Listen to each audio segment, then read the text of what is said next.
Hi. So, I'm an electrician, and the first event that my wife and I went to was in Asheville, and that was in 2014. And I remember you mentioned in passing that no one understands how electricity works. And I'm not here to tell you how it works, because I don't know how it works. We know you don't know. Yeah, I don't tell most of my customers that because they might get the wrong idea. No one knows. And that's because it's the theory of electricity. And then we were at the last Asheville event, and you mentioned that in passing again. And I'm going to ask this.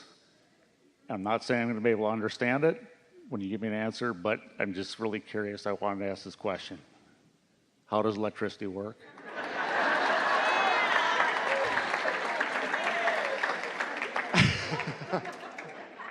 Vibrational frequencies, law of attraction responding to the frequencies, in tapping in to this frequency that you could call source energy, too powerful to be utilized in any human form without extreme accomplishment of resistors along the way to control it.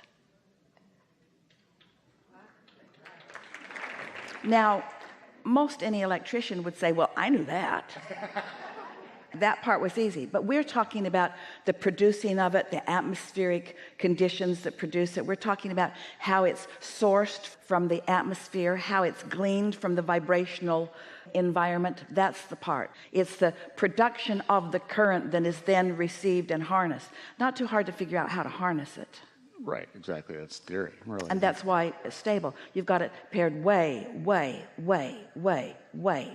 down. You've barely tapped in to the current that is available. That's why when people talk about resources going away, we think, there's so much more to know and so much more to discover. Yes. Enough? That's enough. Thank you very much. Something more? Another topic?